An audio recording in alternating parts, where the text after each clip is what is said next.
দিয়ে দেবো তেল। মাছটা একটু মাখিয়ে নেবো, হলুদ লবণ মাখিয়ে মাছটা একটু ভাজি করে নেবো, হালকা একটু ভাজি করে রান্না করবো আজকে মাছটা। এবার আমি মাছটা দিয়ে দেবো অলরেডি।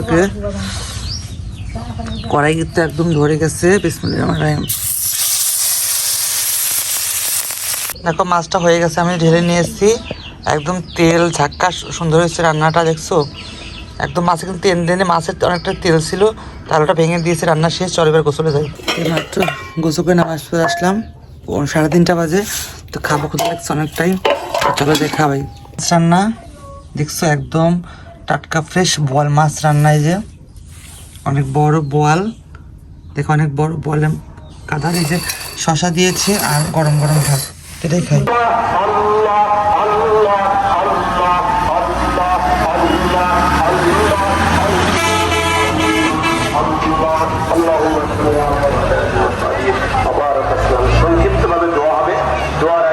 তো এবার আমি কোথায় আসছি, খাওয়া দাওয়া করে রাতে একটু জালসায় আসছি। দেখো কি খাবারে এসে দেখি এখানে খাবার, আর শুধু খাবার, হালিম ফুচকা, তো যার যার মতো খাচ্ছে। তো জালসা একটু ঘুরতে আসছি আর কিছু খেতে আসছি।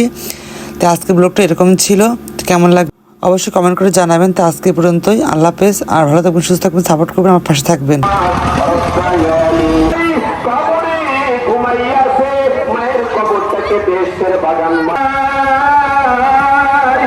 বাবার কবরটাকে দেশের বাগান মানে রাহমাতুল্লাহি ওয়া বারাকাতুহু।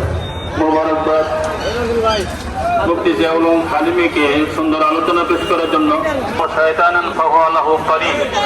দুনিয়ার আকাশ রৌদ্র বিভিন্ন ক্ষতিতে উপায় উপকরণ অবলম্বন করি, কিন্তু এখন আজান হবে।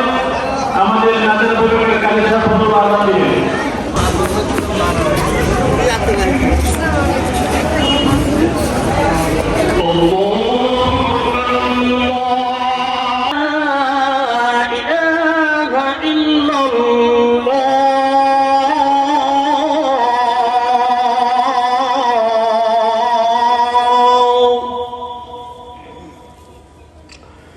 أشهد